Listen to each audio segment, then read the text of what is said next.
សិនកូនតងគ្រប់តងហើយនឹងកាន់តេសិនព្រះវិហារដើម្បីវេកថាដល់ប្រសងនឹងបានស្ដីសក្ដីម្ដងថានៅកុសលផលបុណ្យទាំងឡាយនេះជូនដល់បព្វការីជនបានលះលោកនេះទៅកាន់លោកខាងមុខហើយមកទទួលផលឡាននៃសង្ឃដែលយើងខ្ញុំបានធ្វើបានមួយជាបានទៅហើយជូនរងប្រាណកូនចៅរស់ស៊ីជាជុំកើតការវេគុំសុខដុមរមនាធួនដល់ទៅក្នុងទីណានាឈ្នះអពួកមានដល់ផ្លូវត្រូវដល់ទៅសត្រូវដេកដើរហោះហើរមកពីទីណាក៏សុំមកបោវេជាឆ្ងាយដល់អំណាចគុណពុទ្ធធម៌សង្ឃលោកយល់ត្រត្រង់បានយកសពនៅពុទ្ធពោ5កាយយុវណ្ណៈសុខៈបលបរិភិនៈសម្បត្តិ3ប្រការសម្បត្តិនោះទេវតានិងសម្បត្តិព្រះនិព្វានបានដោយសក្តីញាតិញោមយាយតាមព្រះសង្ឃព្រះទេជគុណព្រះឧបជាព្រមទាំងទេរានុទេរៈនិងពុទ្ធបរិស័ទទាំងឡាយយើងខ្ញុំទាំងអស់គ្នាប្រាថ្នាសូមអនុមោទនាសូមអនុមោទនាជ័យអង្គសុអង្គសុខអង្គថ្ងៃនេះទាំងឯងអង្គកថានទានឡើងព្រះវិហារវត្តមនីវង្សាផារាមប្រគេនព្រះវេប្រគេនដល់ព្រះសង្ឃប្រកាសជាសុខយ៉ាងមែនមែនអង្គមែនអង្គបានឲ្យធន់តល់ហើយសូមអញ្ជើញបាទសូមអញ្ជើញ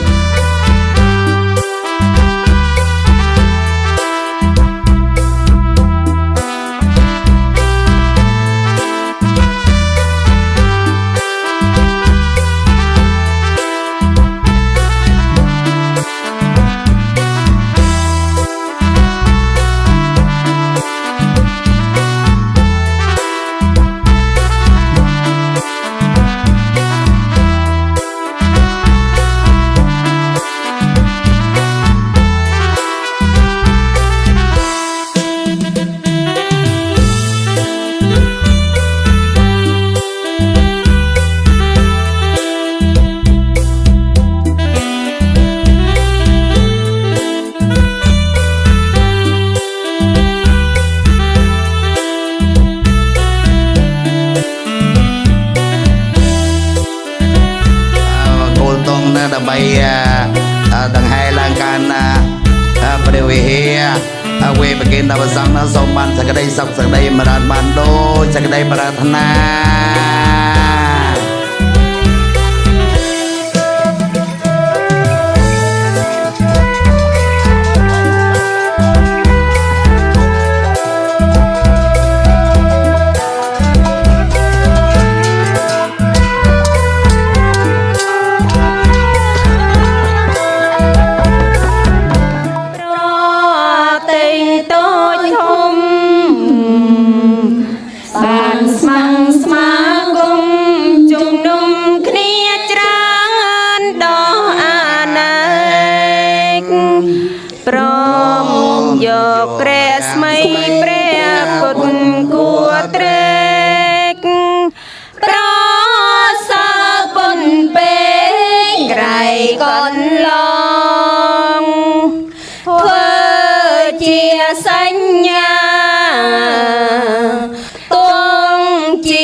ក៏ត្រូវដឹងថាសុទ្ធសឹងតែជាពុទ្ធសង្ឃត្រូវមានសាមគ្គីទាំងក្មេងទាំងចាំងប្រឹងប្រែងឲ្យណាំងគ្រប់គ្នាសូមសាងសាពុទ្ធកុំកើងខ្ពស់ផុតរុងរឿងវិសុទ្ធដល់ថ្លៃថ្លាហើយមានជ័យជោគផ្សាយពេញលោកាដោយជនជ្រះថ្លារាប់ច្រើនលានមានចិត្តស្នេហាគោរពបូជាចំពោះព្រះធម៌ដ៏កល្យានទាំងមនុស្សទេវតាស្នេហាគ្រប់ប្រានប្រាថ្នាចង់បានសេចក្តីសុខយើងខេមរាជាតិនាំគ្នាក្មៃគ្មានកាន់ហោនឹងបានផុតទុក្ខរួមសាមគ្គីពីនេះទៅមុខយ៉ាងនឹង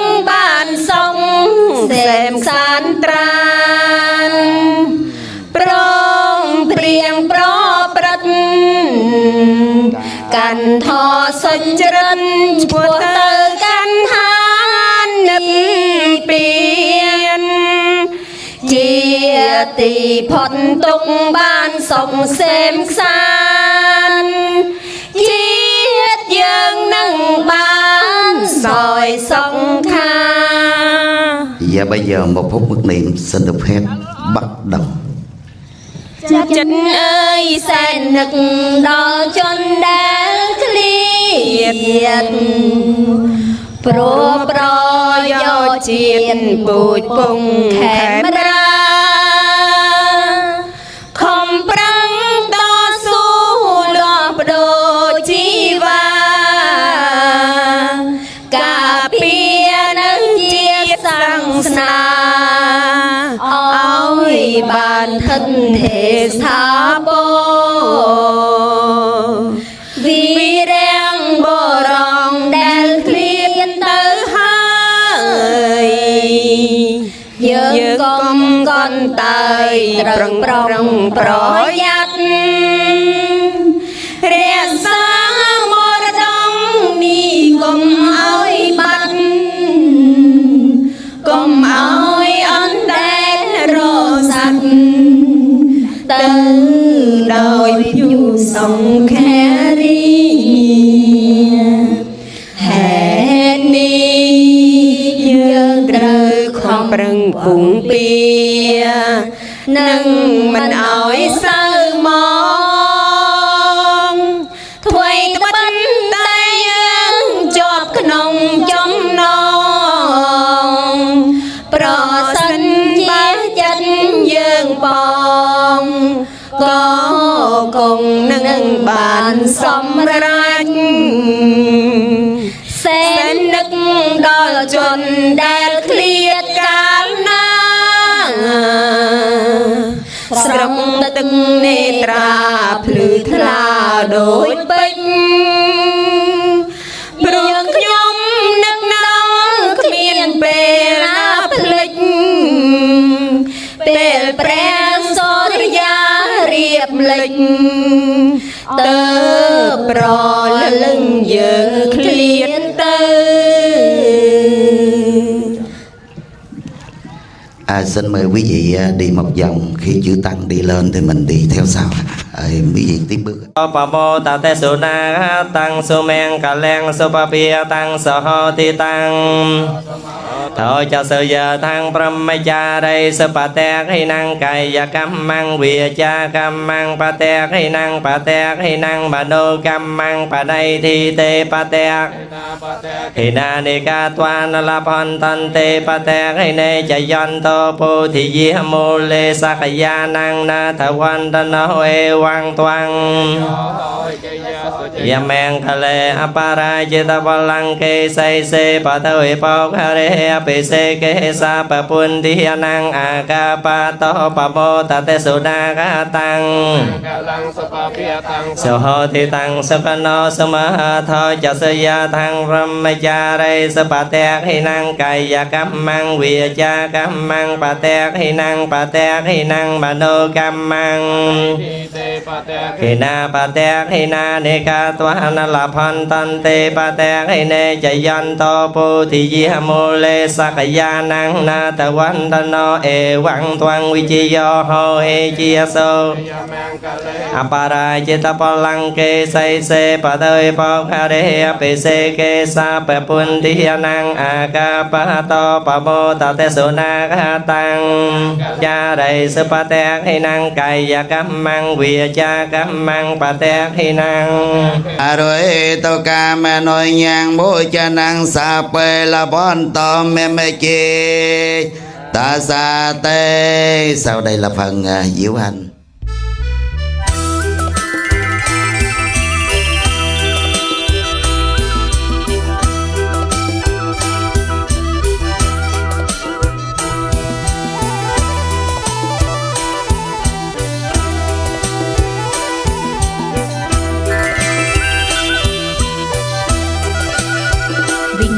ទេសចរពំពាំងចលកភាពជាប្រព័ន្ធមានលក្ខណៈចង្វាក់ចរន្តនៅគ្រប់តំបន់លើពិភពលោកសង្គមធម្មជាតិ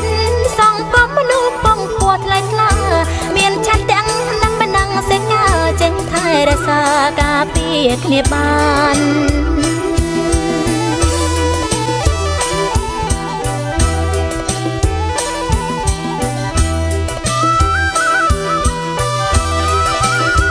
អនុវត្តគោលការណ៍ពង្រឹងសេវាសាធារណៈពិសេសយើងមានតាំងដេសន្ធារៈបែងក៏តែងចំណានជាធនធានមនុស្សមានសមត្ថភាពពួងលោដោយខ្លាចវិញទីសាំងនឹងច្បាំងមូលដ្ឋានចេញខែភ្ញៀវបានសុខដុមរមនី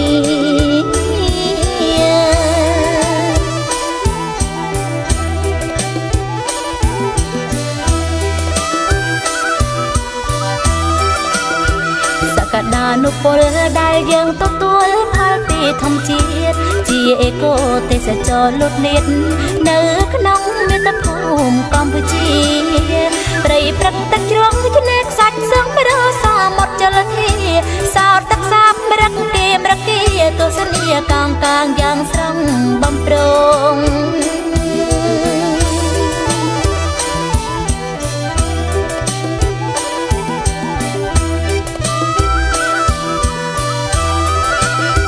យើងខ្មែរថែបានតាំងរដ្ឋានធម្មជាតិបានហើយពិតមិនខ្វាំងភៀវទេសចរឡើយគេមកហើយទុំអ្នកគុំលងសេវាកម្មល្អជាចលក៏ប្រស្រ័យតតងទាំងអស់គ្នាធានារ៉ាប់រងក្នុងការគ្រប់គ្រងសម្បត្តិធម្មជាតិ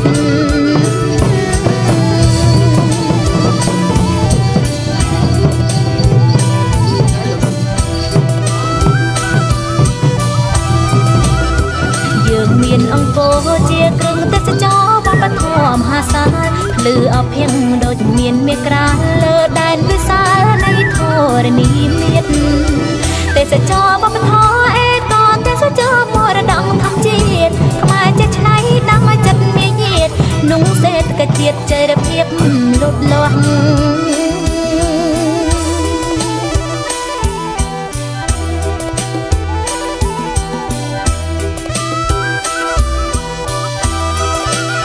នយោបាយទេសចរបើកចំហជើងមេឃស្រឡះអំណោយផលដល់ភ្ញៀវខ្លាំងណាស់រងមកចាប់ទាំងរហ័ងស្ម័គ្រស្មោះពីងថាទេសចរនេះយើងមិនឯគឺអ្វីដែលស្រង់ភាពល្អស្អាតខ្លាយភ្នែកគ្មានខ្ចង់ភាពសមនងព្រោះការកំសាន្ត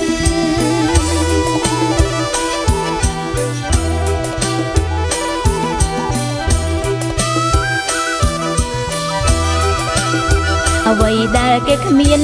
គឺខ្មាស់មានជានិច្ចរៀងរៀបគ្រប់ខេត្តស្រុកមានសុខសន្តិភាពមានរបៀបរៀបស្រុកសានត្រា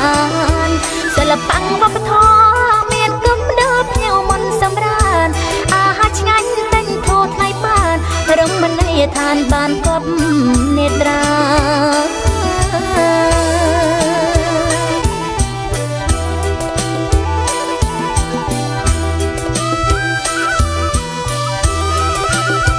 សម្ដេចតេជោហ៊ុនសែនសរសើរទង្វើទេសចរ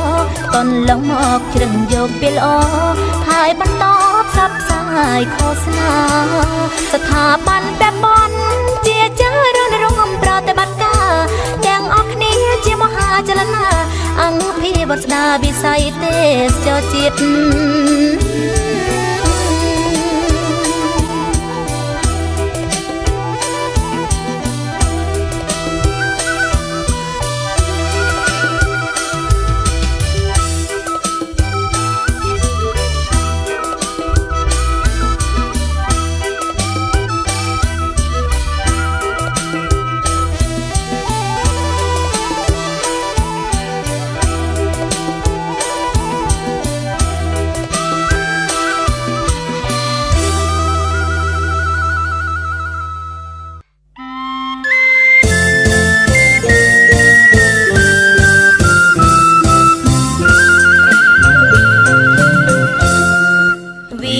យោផាត់ទូកយើងឆ្លងកម្មស្ទឹងពីផុតថ្លានឹងតាកូនដែលទប់ទូនេត្រាលោកគង់លើផ្ទាំងធម្មតាកំបែចលសាស្ទឹងពីផុត ជីផាត់បរិស្ថានស្រស់ស្អាតគិរីបរវត្ត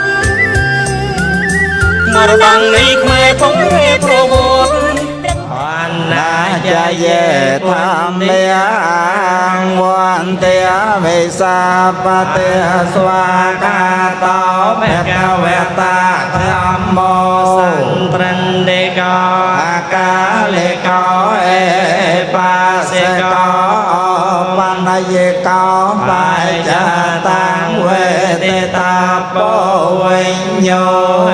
ទីនាទីមេសារណាងអញ្ញងធម្មោមេសារណាងវរាងអេតេណាសៃចៅវៃជេណានតមេជាយាមេងកលេងអតមង្កេនវន្តិធម្មញ្ចទវេតាវរាងធម្មេយោតសោធម្មោកាមតតាំងមមាំសុបតិបណ្ណោព្រះកវេតោសាវកសង្ឃោអូចបនិបណ្ណោព្រះកវេតោសាវកសង្ឃោញាយបតិបណ្ណោព្រះកវេតោសាវកសង្ឃោសម័យជាបនិបណ្ណោព្រះកវេតោសាវកសង្ឃោយតិតាំចតារិពុរិសយោគានិអាតិពុរិសបោកាលយាសបេកវេតោសាវកសង្ឃោអោណៃយោបោណៃយោតេកេណៃយោអញ្ចလိករណៃយោតារាងបញ្ញាកេតាលោកាសាតេនាតិមេសារណាងអញ្ញសង្ឃោមេសារណាងវរាងអេតេសៃចៅវៃជេណានតមេចយមង្កលាងអតមង្កេនវន្តិសង្ឃញ្ញាទុយតតាមេងសង្កេយោកាលេតតោសោសង្ឃោខមតតាំងមមាឧកាសវន្តិមេបន្ទេកវិយាសាពេងអបរាតាំងកម្មធមេបន្ទេមេយាកតាំងបញ្ញាសម្មេណាអនុមោទិតាពេងសម្មេណាកតាំងបញ្ញាមៃអន្តិតពេងសាធុសាធុអនុមោទិមេសពេងអបតាំងបរតន្តំមេណាមៃឧតតយ៉ាងចក្ខុមាเอกเรជារេសវណ្ណោបតវបវិយសោតាំងតាំងរមាសាមេរេសវណ្ណបតវបវិយសង្ឃយោចកន្តវិរេមុតិវសញ្ញេព្រាមណាតកោសាបតមេតេមេនមោតេចមង្បលយន្តនមន្តពុទ្ធានាងនមតពោតិយានមោវិមតាนังนโมวิโมติยะอิมังสោបរតាំងកាធ្វារវិចរតេសានាមហាករុណៃកោនិយតោហេតាយសាបបានេនាងពុរេតវាមៃសាភិបន្តោសម្ពោធិមតមង្ហេតេណាសៃចវាយចេណាតុតេចយមង្កលែងចយន្តោតិយមូលេសាកយាนังនាតវន្តណោអេវាងថ្វាំងវិជ្ជយោ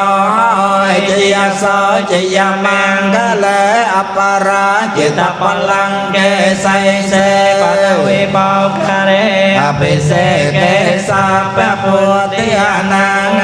កបតោបមោតតសុនាកតាំងសមង្កលំសុបភិយតាស ติตังสุขันโนสมโตจัสยาตังปรมจาริสปเตกินังกายกรรมังวิญญากรรมังปเตกินังปเตกินังมโนกรรมังปไตทิเตปเตกินาปเตกินานิกาตวานลพันตันเทปเตกิเนอจมเยปัญจเวเกตวายาเยวรังปเรภูตังตังเยวเตวะไสตาสัพพะเดเกยดายานาสัพพะเดเกยดายาเดงสัมมกัสสะเวตาเสริงสัพพะสัมปะสานังปะเดเกยดายาเยวะเตวะเรกอเปนะปะไดจาทางไงจะมาเยียไปจะเวเกตวายโยปันเดปะโตปะริปุโตเนวตเวียยานามาติยานามันดันเนียยานาวิภูสนาเยเยวะเตวะอิมาสกายาสัตตยายาปนายเวสุปารตยาพระมยาริยาโนกายเอเตปุรานัยจะเวตนังปเดหังกาเมนาวัยจะเวตนังนาอุปาเตสามิเยตราเมภเวสเตอนาวัยจะตาจะปาสเวหารโรจะเตอัจจะมาเยียไปจะเวแค่ตัวยังเสนาสนังปฏิภูตังตังเยวะเตวะไสตาสัพพะเดเกยดายานาสัพพะเดเกยดายาเดงสัมมกัสสะเวตาเสริงสัพพะสัมภาสานังปะเดเกยดายาเยวะเตวะอตปะริสายเวโนเตนังปะริสัลลานารัมไอจะมาเยียไปจะเวแค่ตัวโยกิเลนนับไปจะยาเพสายจะปะเรการโรภูตสเยวะเตวะปันนานังเวเยเปียเทกานังเวเตเนียนังปะเดเกียดาไปจะปรมัตตาเยเตยังกันเจโกสลกรรมังกาตาเปยยังมามากายเยนาเวจามนัสสะเตตเสสุกตังกตังเยสัตตาสัญญิโนอัตตเยสัตตาสัญญิโนกตังปัญญาพลังไมหังสัพเพเปียเกปวันตุเตเยตังกตังสุวิติตังตันนาปัญญาพลังมาเยเยจตาตนาเจียนวันตุเตเวกันทวานาเวตยงสัพเพโลกัมมิเยสัตตาจีวันตาเลโตกามโดยยังโพจนาสัพเพละพอมาเจตาสาเตเจวามาจันตานามาสเนยังนามาสมาโนรัตนาตยังปัญญาวิสันตังวิปลังอาลาทังตัสสานุปิยเวนันทวันตารายโย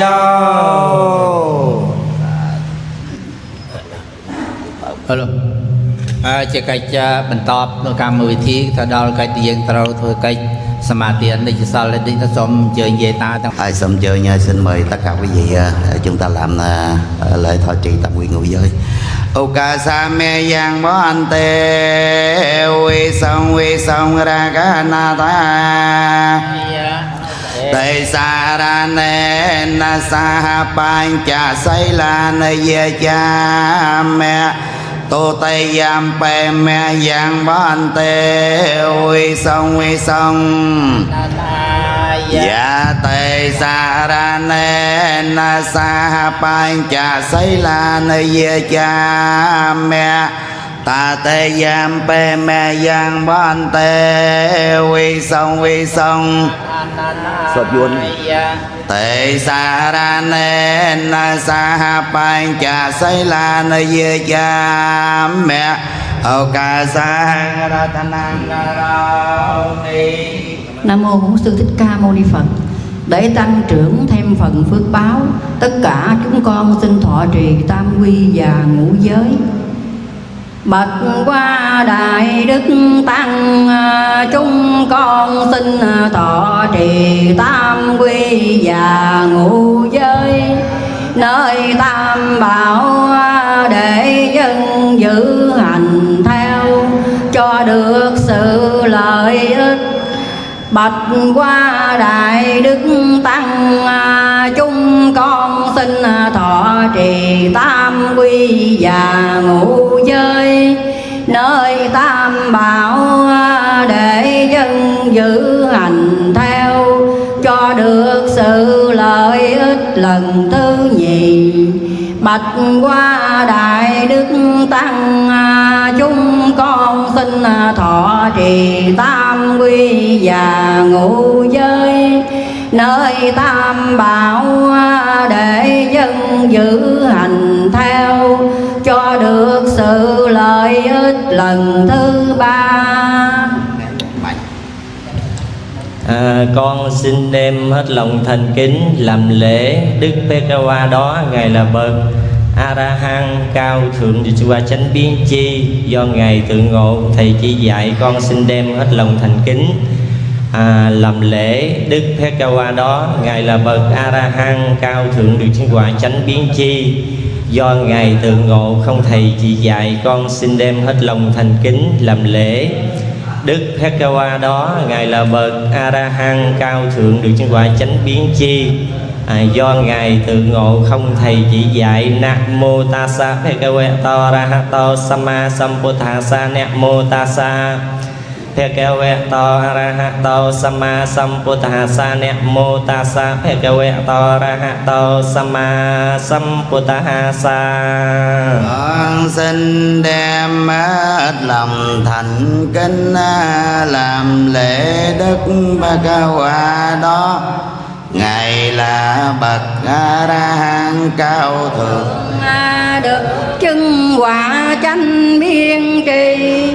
Do Ngài tự ngộ không Thầy chỉ dạy, con đem hết lòng thành kính làm lễ Đức Phật-ca-wa đó, Ngài là bậc A-ra-hăng cao thượng được chứng quả chánh biên tri. Do Ngài tự ngộ không Thầy chỉ dạy, con đem hết lòng thành kính làm lễ Đức Phật-ca-wa đó, Ngài là bậc A-ra-hăng cao thượng được chứng quả chánh biên tri. Do Ngài tự ngộ không Thầy chỉ dạy. Nam mô tassa arahato samma sambuddhassa. Nam mô tassa bhagavato arahato. Đem hết lòng thành kính xin quy Phật lần thứ nhì. Tu ti dâm pe bồ tát hằng sa ra năng cai cha ha mi. Con xin đem hết lòng thành kính xin quy Phật lần thứ nhì. Bụt giam bê bụt hang sa ra năng kê cha mi. Con xin đem hết lòng thành kính xin quy Pháp lần thứ nhì. Tô ti dâm bê thăm men sa ra năng cai cha ha mi. Con xin đem hết lòng thành kính xin quy Pháp lần thứ nhì. Tô ti giam bê thăm men sa ra năng kê cha mi. Con xin đem hết lòng thành kính xin quy Tăng lần thứ nhì. Tô ti dâm bê sanh khen sa ra năng cai cha ha mi. Con xin đem hết lòng thành kính xin quy Tăng lần thứ nhì. Tô ti giam bê sanh khen sa ra năng kê cha mi. Con xin đem hết lòng thành kính xin quy Phật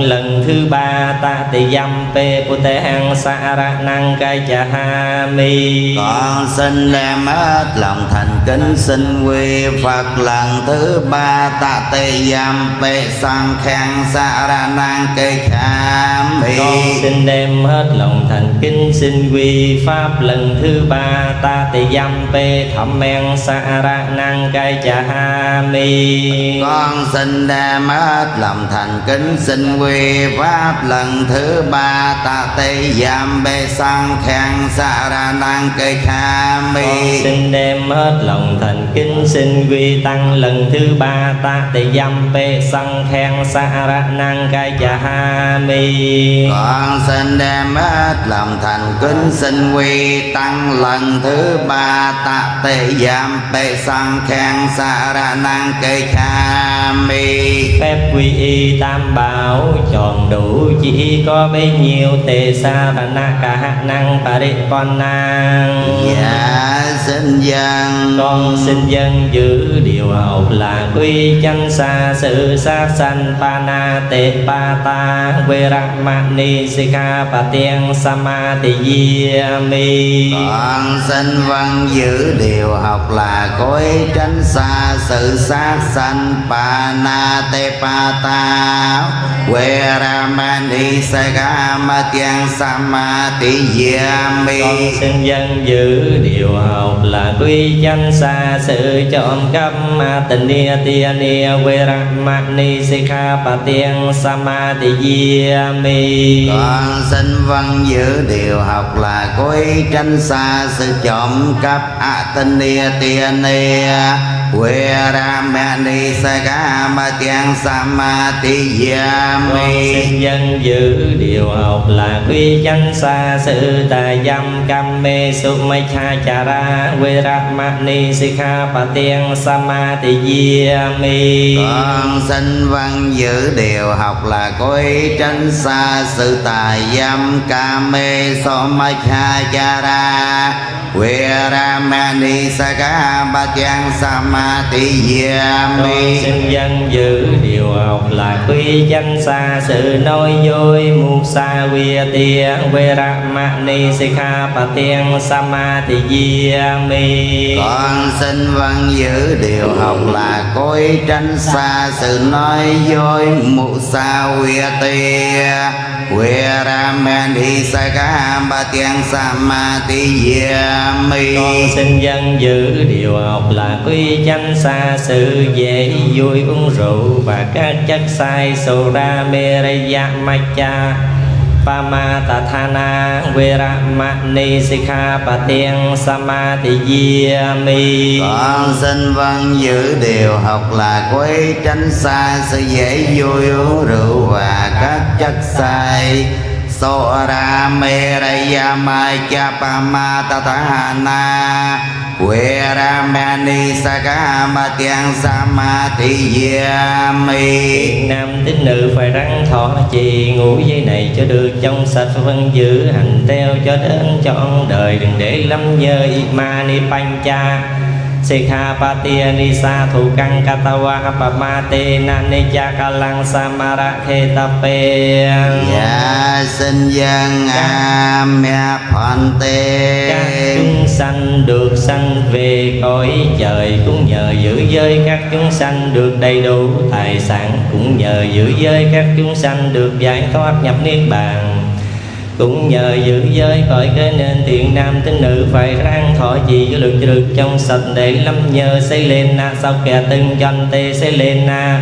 Phokya Sampatia xây lên na nino phụ từng chân tê ta sa ma xây lăng quỳ sầu tha dê. Sa thu tiếp theo chương trình là Vipantampadepya Sampasambande Sandeya Sampato Kavinaya Saya Paratam Rodhamangkalyang Vipantampadepya Sampasambande Sandeya Sapapaya Vinaya Saya Paratam Rodhamangkalyang วิปันตัมปะเดปิยายาสัพพสัมปะเทสันเนยาสัมปะโรกวิเนสายปาราตังโปรธรรมังกาลังNam mô Bổn Sư Thích Ca Mâu Ni Phật. Kính bạch Hòa Thượng, kính thưa tất cả quý vị đại đức tăng cũng như tất cả quý vị Phật tử, nhân dịp lễ Dân Y Kathina năm 2025 hôm nay có hai thí chủ là đại diện, đó là Sơn Sa Thươn và Nguyễn Văn Lự. Ngay giờ phút này là phần tác bạch, xin mời đại diện Nguyễn Văn Lự lên đọc bài tác bạch để chúng ta làm lễ dân quê. Xin trân trọng kính mời bước lên phía trên đây. Nam mô Bổn Sư Thích Ca Mâu Ni Phật. Kính ngưỡng bạch chư tôn, giáo phẩm hòa thượng, thượng tọa cùng chư đại đức tăng. Kính thưa các vị đại diện các cơ quan ban ngành toàn thể, cùng các quý Phật tử thiện nam tín nữ gần xa. Hôm nay là ngày 1 tháng 1 năm 2025, nhằm ngày 12 tháng 9 năm Ất Tỵ, Phật lịch 2569. Được sự cho phép của chính quyền địa phương tại Bổn Tự Moni Vamsa Bopharam, khóm 12, phường An Xuyên, tỉnh Cà Mau, long trọng tổ chức đại lễ dân thi Kathina và dân bông nơi chánh điện, trang nghiêm theo truyền thống Phật giáo Nam Tông Khmer, dưới sự quan lâm chứng minh của chư tôn đức hòa thượng, thượng tọa, chư đại đức tăng cùng toàn thể quý Phật tử khắp nơi gần xa hoan hỷ nhiệt lâm về dự lễ. Con là Phật tử Nguyễn Văn Lự và xin được thay mặt quý Phật tử có đời đôi lời tác bạch dân huê y cà sa và dân bông đến chư tăng như sau. Khởi đi từ truyền thống Phật giáo nguyên thủy đã có từ hàng nghìn năm trước. Sau 3 tháng an cư kiết hạ, quý Phật tử khắp nơi đều tổ chức đại lễ dân y Kathina, lá y cà sa cao quý cùng tứ vật dụng đến chư tăng để các ngài thêm phương tiện đi hoằng pháp độ sanh. Đây là cơ hội lớn nhất và duy nhất trong năm cho các Phật tử tạo phước báo trợ duyên cho mình và hàng quyến thuộc trên đường giác ngộ. Vì Phật tử chúng con được biết phước lành cúng dường Kathina là quả phước vô cùng to lớn, có thể hỗ trợ rất nhiều cho người tại gia và xuất gia trên bước đường tu tập để bổ túc ba la mật cho được tròn đủ. Chiếc y là lá bồ đề, ba vòng nhiễu Phật lối về tâm linh, mờ mờ sóng nước phù sinh, nguyện cầu sớm đạt vô sinh niết bàn. Điều đó cũng chưa phải là nguyên nhân để cho Phật tử chúng con hoan hỷ làm thí chủ cúng dường cây Thina, mà điều quan trọng nhất là sự tôn kính của hàng Phật tử tại gia và cư sĩ chúng con, nơi đức tin tam bảo tối thượng, trách nhiệm hộ pháp hộ tăng,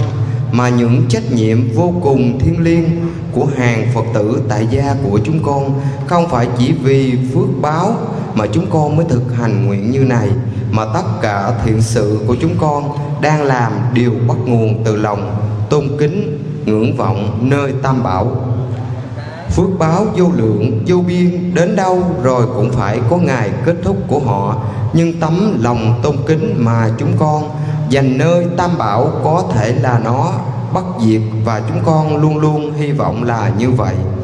Vì tâm hàng của hàng Phật tử chúng con luôn trong vòng hiệp thế, có thể thay đổi theo tiến hình sanh diệt chúng con, còn trong vòng hiệp thế có thể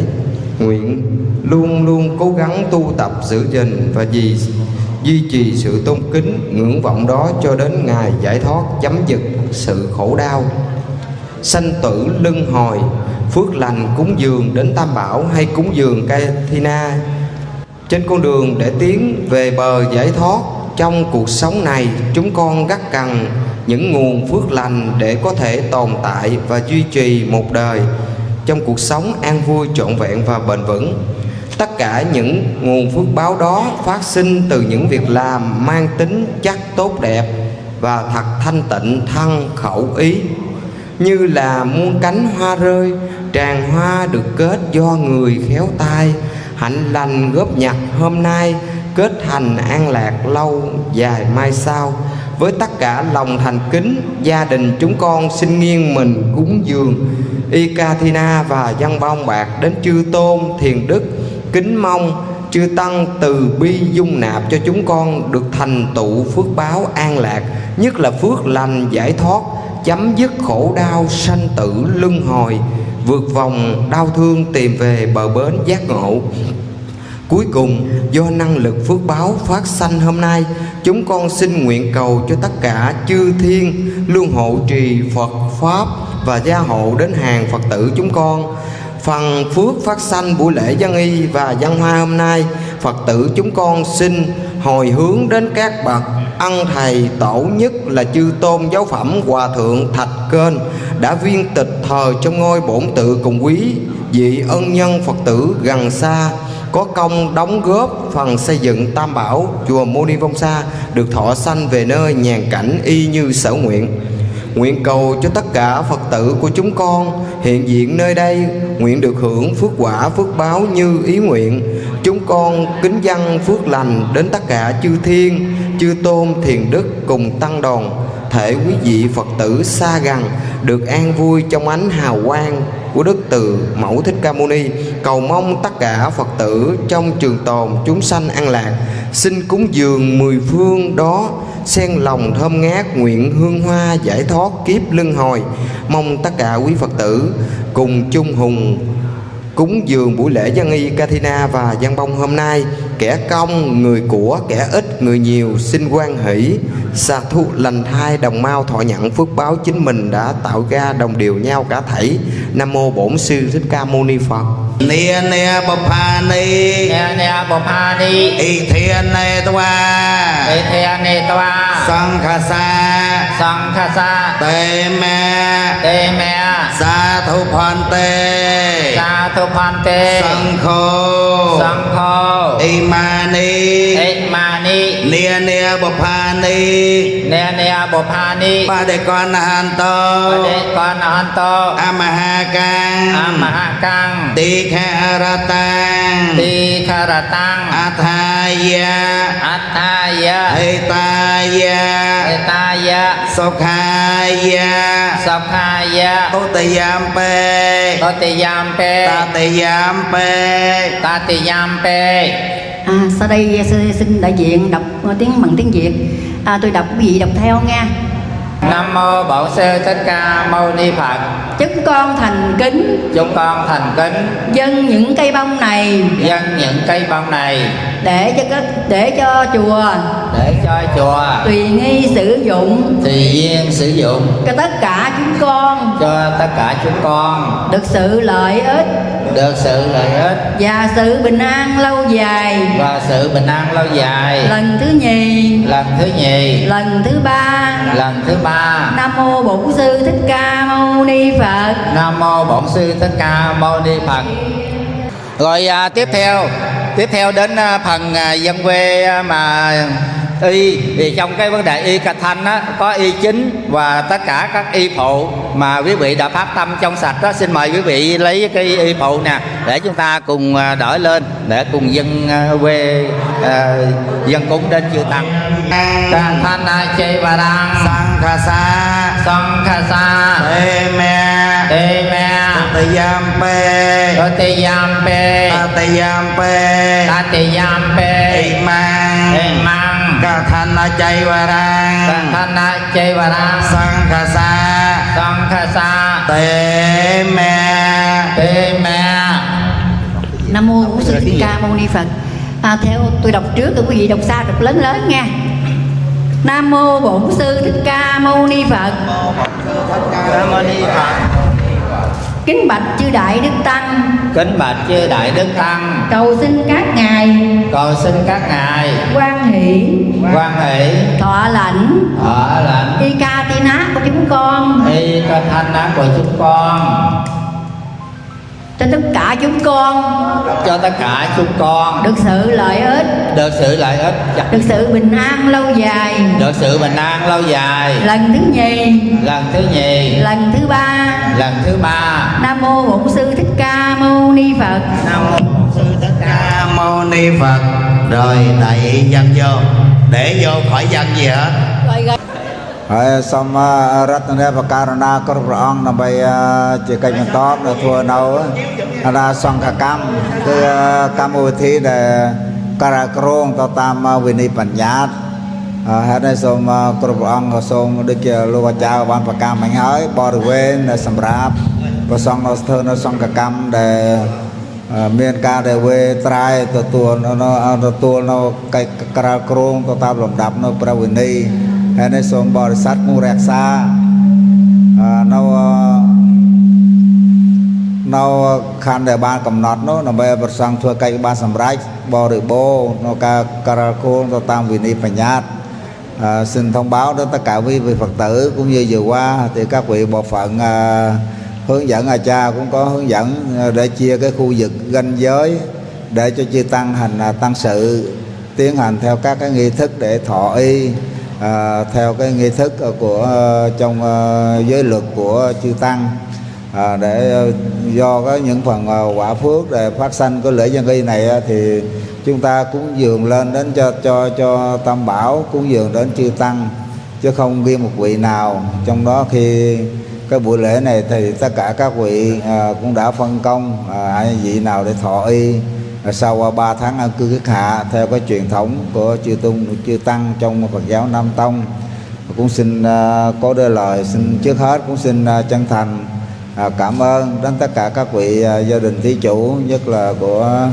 gia đình cô cậu Sạch Thương, gia đình của Nguyễn Văn Lự Giàu Thơ, cũng như tất cả các vị đã cũng có chung hùng y, như tất cả những cái hoa phước thiện đồng hướng về ngày lễ dân y theo cái truyền thống hàng năm. Xin thay lời cho các vị chư tăng cũng cầu nguyện ơn trên Tam Bảo để chứng minh công đức của tất cả quý vị, kẻ công người của, kẻ ít người nhiều cũng xin được thành tựu phước báo, được an lành, được đồng đều nhau cả thảy. Và những quả phước phát sanh hôm nay cũng cầu nguyện ơn trên Tam Bảo gia hộ đến tất cả quý ân nhân của quý vị luôn luôn được thọ nhận phước lành, và còn xin các vị ân nhân báo bản của các vị thí chủ luôn luôn được thành tựu nơi nhàn cảnh. Và các vị còn hiện tiền cũng nhờ qua lực ba ngôi Tam Bảo chư thiên cũng gia hộ cho tất cả quý vị luôn được an lành trong cuộc sống của kiếp nhân sinh, cầu xin cho được tai qua nạn khỏi, tật bệnh luôn được tiêu trừ và luôn gặp nhiều bình an trong cuộc sống của kiếp nhân sinh, tấn tài, tấn hóa, tấn bình an, tấn tu trên bước đường quy y Tam Bảo và đồng hưởng những phước báo Phật trời gia hộ là sống lâu sắc tốt, an vui sức mạnh cùng trí tuệ luôn thành tựu đến tất cả các vị gia đình thí chủ, các vị chung hùng y, các vị cũng dường những cái hoa phước thiện cũng như cả công người của kẻ ít người nhiều trong cái buổi lễ hôm nay được thành tựu phước báo. Cũng cầu nguyện phước này gia hộ quý vị luôn được phước an lành, được đồng đều nhau cả thảy. Xin hoan hỷ đón nhận. Nam mô Bổn Sư Thích Ca Mâu Ni Phật. Rồi và kế tiếp chư tăng sẽ từng tự làm lễ thọ y theo cái nghi thức giới lực của chư tăng. Mong quý vị cũng hoan hỷ cũng chư tăng sẽ từng tự theo cái nghi thức của mình theo trong lực nhà đạo.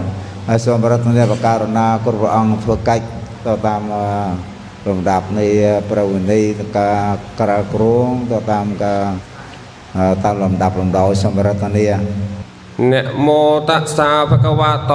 อะระหะโตสัมมาสัมพุทธัสสะนะโมตัสสะภะคะวะโตอะระหะโตสัมมาสัมพุทธัสสะนะโมตัสสะภะคะวะโตอะระหะโตสัมมาสัมพุทธัสสะอันเตบเปิดพระกรรมได้ทรงโดยจำรันเรียงกตันเตียนนิเจียรบโลกเนพุทธบริษัทแต่งลายเมียนกรมกรัวซาระบสังเทสะเทือนดาวห่างน้ำพรมแตงอุปสรรคเหวงวังลือ ជាប្រធានសាសឹងតែជាពុទ្ធមេកច័ន្ទប្រកបដោយប្រសត្តសទ្ធានិងកុសលចេតនាជាអសង្ខារជាថ្លាចំពោះគុណព្រះរតនទាំង3បានបំពេញនៅបញ្ញាកិរិយាវត្ថុចែកលេខលយកធនធានដែលគ្មានខ្លឹមសា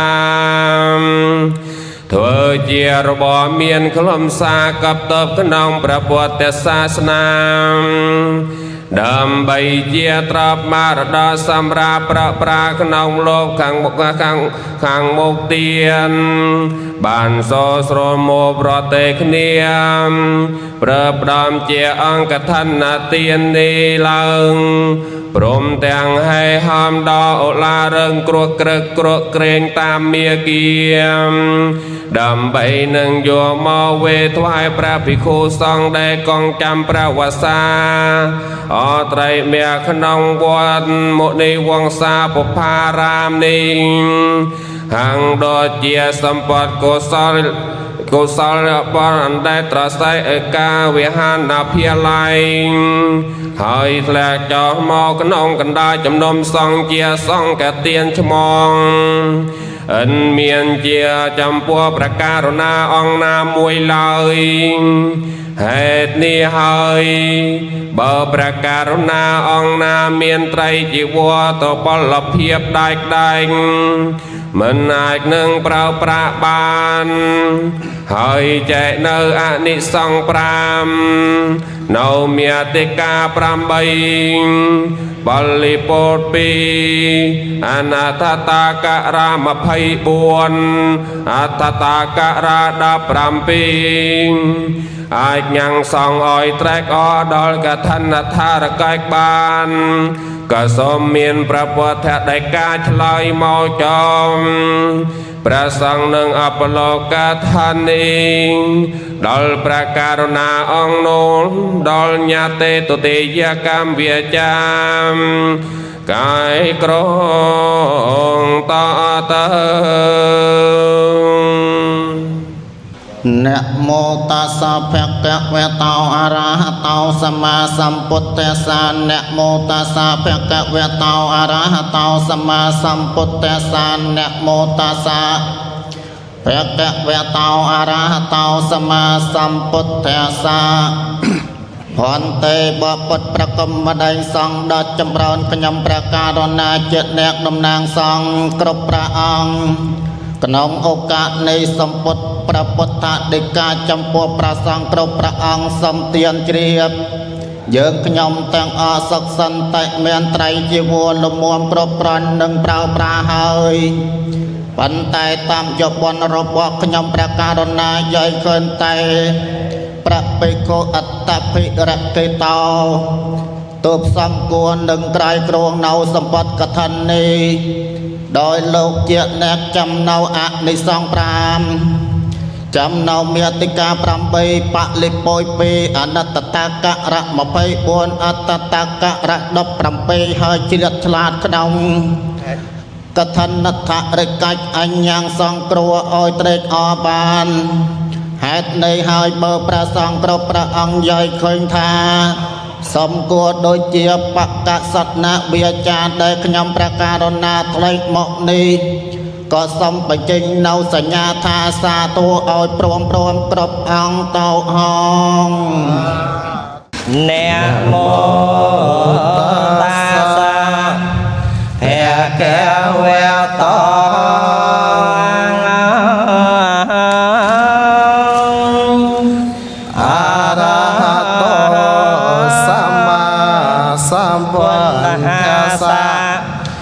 นะโมตัสสะภะคะวะโต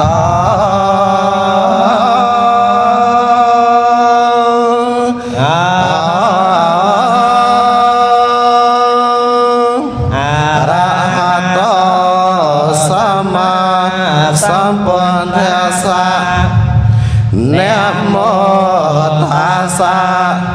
ภะคะวะโตอ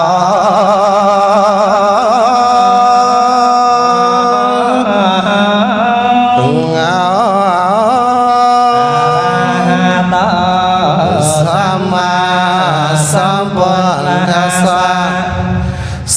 na tô mê bọn tê song khó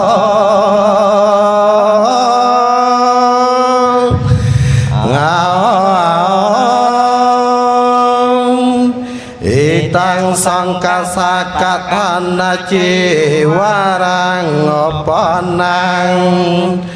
ya te sang ca sa ha ca lang song ko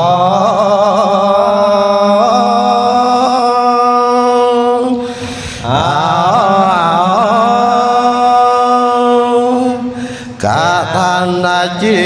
warang atapika sa piku no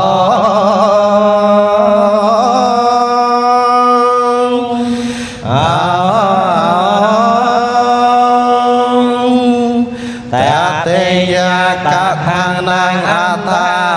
re tong e sa nya te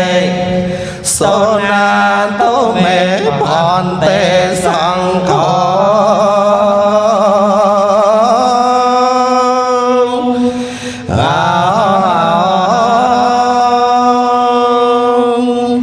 ta tăng sang ca sa ca than na chi warang opan nang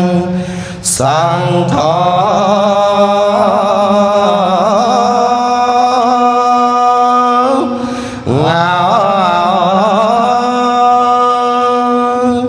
imang ca than na chi warang atapika rasa piku no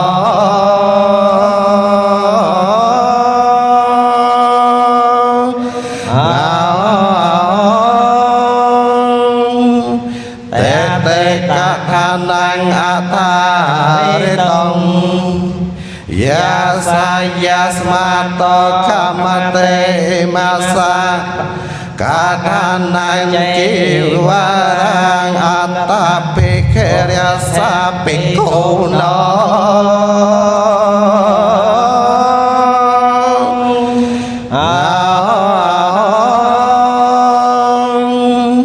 tianang katanang atare tong so tana saya sana kambete so biasa ya tanang itang sangkang katana cici warang atapi kesa pikuno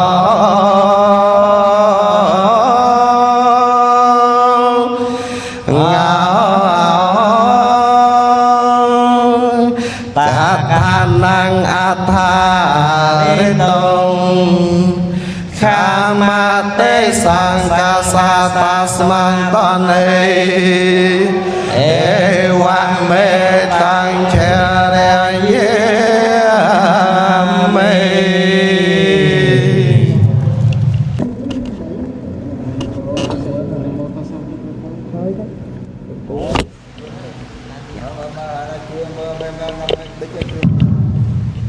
mà làm bên chuồng tu na chắp ở lục tám mà nó đặt số đặt sang ở đây mình ở sập chỉ bó nó hay cho chầm lớp họ nói chuyện tu hỏi là chầm đặt lớp sang ở đây hơi xa thụ xa sụ sốm trai o chầm post ở đây chờ đẹp thla rồi bọn ông đầm nang này mà lục nẹt đây chia ông cha cát thành là tiến bên Krong Kursa rồi bọn Hoàng Nam Sơn Thị Sở Thươn Kursa rồi bọn Nguyễn Văn Lữ nâng thơ prom tên dân nhôm Phật bò sa tặng ó ban cho rùm mẹ phal làm pin chia của sao chia trai gì bò cái đấy cho ông ca có đôi nào thằng ngày ní chia thằng ngày ra sầm rai cách đây lô thơ xong cả cam từ tu tra nâu ca kruông sầm rai cách này chlong bон hay nơi xóm ơi mà cha tiền tặng lái và cho tre o chấm phu sẽ đây chả ra rồi bỏ luôn riêng luôn nó rong ở bộ sắt kia nếu vót một điểm sao bộ param từ Kamau về về này xóm và reprop ông pi cầm náp pi bon cả thân là tiến chuồn đó ông cha cả thiên là nhiệt nhôm Phật bò sát đối to tàu chặt bon cho đó cụ sal can tiền sal chầm rán can sọc ngọc to tàu khang múc มันพอบเมียนบนเจียตรอบจอบนิสะฮารตีใบแค่ขนวดปอตใส่ม้ากงจำหัวซารอเรียไตรดอลทั้งไงอาศัยเป็นบรมัยประสองดอลทั้งไงจึงประวัติศาสตร์อาศัยมัวโรยโดยรอชนำบริษัทจองจำจัดจราทลากะทันนาเตียนกะทันนากาลดอลไฮนาเรียบบริค้าตามวินัยดำกอลอังตรายมวยก่อนแหลงเรียบจอมตับไตเทศนาเรียบรอบจอบหนีไซดองไฮอังตรายเวทวายซองกำนัดมวยวอดบานแต่หมดอ้องมวยชนำกะล้องก้มบังอ่องเบาเขากาลหายเวทวายซองมันเลิงเต้าเจียองกะทันเตพลาหนีสองกะทันนาเตียนสำไรกัดเมียนพลายเลเกมันเมงเจียมจ้าเตียนเตบานแตงหนักตะหนักบานแต่งแนกแตงประซังแต่บานกระโกรงพระเวเลียอนุโมแต่เนี้ยเจียเปียตรองสำไรบนบานแต่งอ่องบานอานิสงส์ปรามประกาตีมวยบาจิงปุ่มบานเลียเพโคพองกันเนียเตอตีนาจารักสิกขาบดนูไอตีปีเตานาตัวยุบทั้งไงมันใบกรบไตรใบคือสบองจีปัวนางสังกระไดคว้านามัวกระไดมันถอยลอยตีใบอายชันกนะโพจนได้เกณฑ์เดมอนจะจอมฉลองฉลายโพจนปรามยางมวยนาหายปุ่มตัวเอาไว้เลยตามปรารถนาตีบุญวะซาตุกมันต่ออาเตเลียบจีวอตามเตากาตีปรามเลียบกาขนองอาวะสบองสบายไว้คลาสังลวกเล่เตาบานจำนายตามวินี้โดยองดอตีโดยควงปัวนูอานิสองปรามประกาสำรวจปัญหาตามรุมรัวซองตัวหายเมียนกัติยัวรวยอาบาดปลัวกทันนาเตียนเมียนจัดจรัทลาและทนเทียนอานิสองเมียนหัวบริยายผมอ่านเรียบรอบซับกรุบางสมสวายรูอานจะบับแต่งลายเมียนอานิสองเซงเวชงายบานสกสบายรัวเมียนนีสมบนแตงเรียบรอบหนังแนบอ่านจอบสับสกระไดก็เจตนากระไดเมียนเสรัยรหดดอไทยเนเปียนห้องNam mô Bổn Sư Thích Ca Mâu Ni Phật. Đó là những hơn nữa trong cái lễ nhân y này thì các vị cũng đã hiểu biết, cũng do phát tâm đầu tiên vào thời Đức Phật là bà Visakha,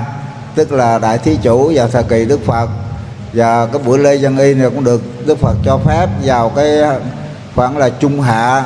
Theo cái thời kỳ Đức Phật là ngài thành đạo là 45 năm trong Hoàng Dương chánh pháp để mà tế độ chúng sanh trong 3 giai đoạn. 45 năm là 15 năm đầu, rồi tới 15 năm giữa và 15 năm sau, và cái là thời mà bà Visakha, cứ bà đại thí chủ thời đó cũng đã xin Đức Phật vào thời kỳ trung hạ, để Đức Phật cho phép và tổ chức cái lễ nhân y. Từ đó bắt nguồn cho đến nay, trải qua trên 2.000 năm, các Phật giáo cũng luôn luôn được cái duy trì truyền thống đã tốt đẹp của Đức Phật từ ngày xưa. Do bà tín nữ Visakha là người đại diện, cũng xin báo quý vị được biết, mong tất cả quý vị thí chủ, người công, người của, người hùng y, người thí chủ, cũng như tất cả phước báo mà các vị để hướng về Tam Bảo, hướng về Tăng nhân cái mùa lễ hôm nay cũng xin được thành tựu, được thập phần viên mãn, được phước báo an lành tất cả. Qua xin quan hỷ những công đức chính mình đã tạo. Và như các vị cũng đã biết, người thí vật thực thì gọi là cho sức lực, người thí y phục gọi là cho sắc đẹp, người thí xe thiền gọi là cho sự an vui, người thí đèn đuốc gọi là cho mắt, người thí vật vừa lòng ăn được vật vừa lòng. Như người hiền trí, như đào rừng thẳm vì ngọt ngon, sắc thấm màu xinh, càng dân càng chọn niềm tin, càng vui phước, càng xin cúng dường. Tứ vật dụng thường thường dân cúng, kiếp tương lai cúng phước cũng đều đều, căn lành còn mãi không tiêu, sống lâu sức đẹp, sức nhiều an vui.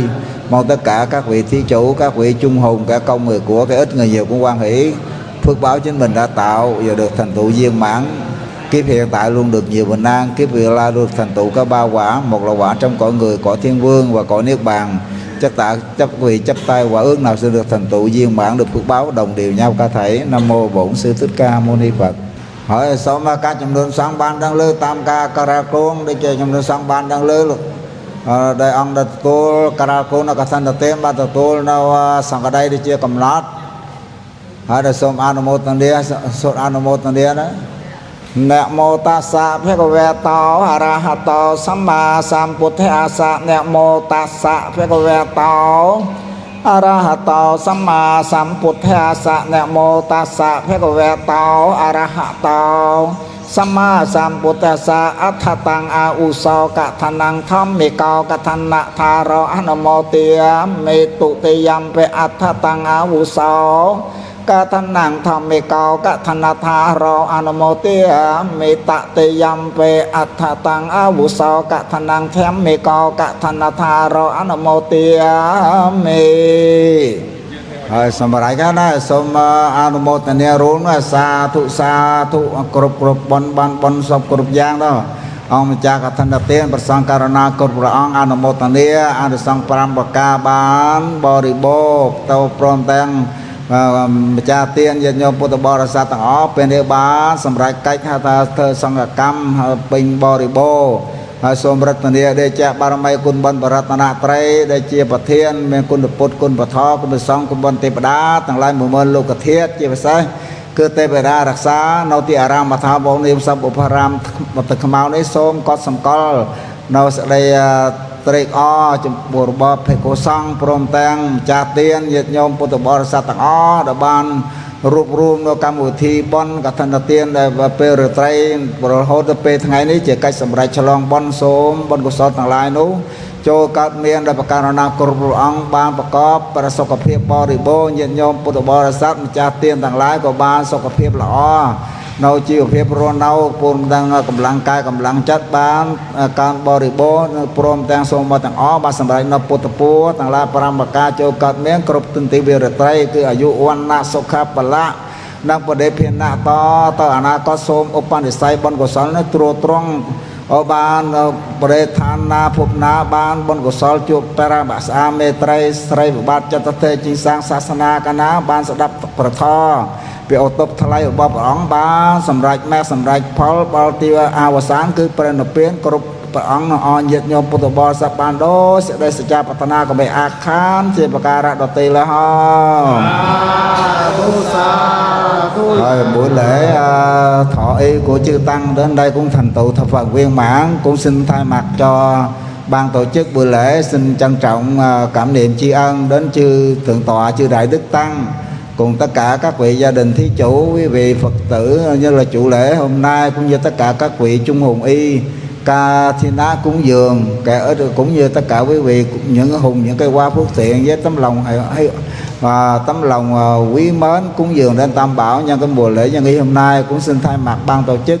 xin cảm niệm và tri ân đến chư tôn đức cùng toàn thể quý vị, cũng cầu nguyện phước lành của buổi lễ dân y này, cũng xin hướng phước lành này đến cho tất cả thân bằng quyến thuộc của quyền thất tổ, ông bà cha mẹ nào ngoài hai bên, nhất là quý vị ân nhân đạo bá vãng và còn hiền tiền, các vị ân nhân của bá vãng của quý ngài quý vị tất cả luôn luôn được an lạc nơi cảnh giới nhàn cảnh, được tùy tâm sở nguyện nơi cảnh giới cõi người cõi trời, và luôn luôn được an lạc cõi đấy. Và phần phước thứ hai cũng cầu nguyện trên Tam Bảo chư thiên cũng quan hỷ gia hộ đến chư thượng tọa, chư đại đức tăng, quý vị gia đình thí chủ cùng toàn thể quý vị Phật tử chung hùng y tất cả cúng dường tại thí vật thí hôm nay, cũng xin được đầy đủ phước báo, được đồng đều nhau cả thể. Phước lành này cũng xin gia hộ quý vị luôn được tấn tài, tấn hóa, tấn bình an, tấn tu trên bước đường của y Tam Bảo, và đồng hưởng phước báo Phật trời hành trì gia hộ là sống lâu sắc tốt, an vui, sức mạnh cùng trí tuệ, và cho đến ngày vị lai còn thinh được thành tựu các ba quả, một quả trong cõi người, hai quả trong cõi thiên vương, ba quả cõi niết bàn. Hiện tại vị lai quý vị cùng tất cả có chấp tay nguyện ước được chi, cũng xin thành tâm cầu nguyện ở trên Tam Bảo chư thiên gia hộ cho được tùy tâm thành tựu viên mãn, được phước báo an lành, được đồng đều nhau cả thể. Nam mô Bổn Sư Thích Ca Mâu Ni Phật. Mẹ xin món nè, mẹ cho lòng bánh nè. មេតាបេតោឧបាតានាងពតតិរសសង្កោអនាគូលាចកម្ម មន្តាអេតាមមេងកលមោតាមមេងទាណៃចតមចរិយាចញាតិកាណៃចសង្កោអនវិជានិកម្មមាទាំងមេង កលមោតាមមេងរតៃវេរតៃបាបាមេយបាណាចសៃញមោអបមាតោចតមេសុអេតាមមេងកលមោតាមមេងគិរវោញនិវិតោចសន្តោតៃចកតញ្ញតាកាលេនធម្មសវណ្ណាងអេទាំងមេងកលមោតាមមេងខន្តីចសោវចសតាសមណាណៃចតេសនាកាលេនធម្មសៃកៃឆាយទាំងមេងកលមោតាមមេងតបោចប្រមចរិយាចារិយសៃចានតេសនានពានសៃជកិរិយាចៃតាមមេងកលមោតាមមេងពុទ្ធសលោកតាមមេចតញ្ញាសនកម្មបតេសោកាំងវិរិយាមេមង្េតាមមេងកលមោតាមមេងេតាតិសានិកាត្វានិសាបធម្មបរាយតាសាបតសោតង្កៃចន្តតន្តេសង្មេងកលមោតាមនទេមហាករុណៃកោនេថយតាយសបបានេនាមបុរិត្វាបរមៃសាភិបន្តោសម្ពុទ្ធិមោតមង្ហេតេណាសៃចវៃចេណាអន្តតេចយមង្កលែងចយន្តោទិយាមូលេសាកយានੰនាថវតណោអេវងត្វាងវិជយោចយសោចយ មង្កលេអបរាជិតបលង្កេសៃសេបតវេបោករិអភិសេកេសម្បពុន្តិអនាងកបតោបមោតតសុនាខតាំងសមង្កលេសុបភិយតាំងសហតិតាំងសុខណោសមតោចសយតាំងប្រមចារិសបតេកេនង្កាយកម្មងវិជាកម្មងបតេកេនង្បតេកេនមโนកម្មងបណៃតិតេបតេកេណាបតេកេណានេកាត្វាលភន្តន្ទេបតេកេនេភវតុសពមង្កលេរាកន្តុសពទេវតាសពពុទ្ធានុភាវេនសតិសោតៃភវន្តុទេភវតុសពមង្កលេរាកន្តុសពទេវតាសម្បតិអមេអនុភាវេនសតិសោតៃភវន្តុទេភវតុសពមង្កលេរាកន្តុសពទេវតាសពសង្ឃានុភាវេនសតិសោតៃភវន្តុទេនាគតយកពុតានាងបបកានិវេរណាបរតាសានុភាវេនន្ទ្វាទេសា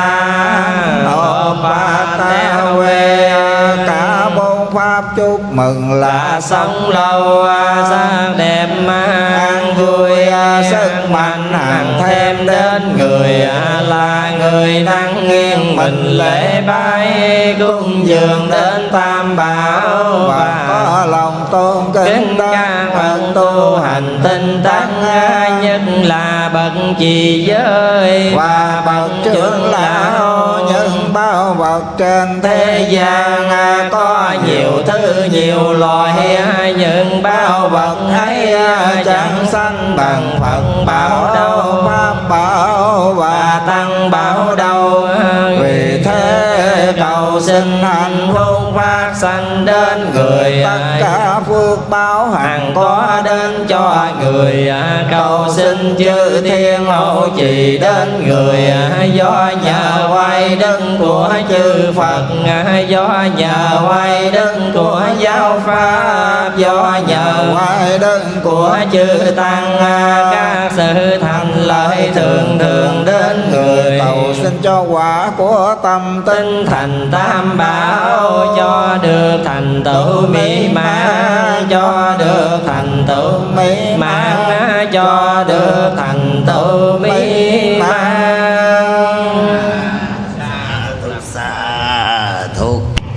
សូមជូនមាំងបលចំពោះតោដល់មេត្តាបៃតាគុណគ្រូបជាយាចាគុណញាតិកា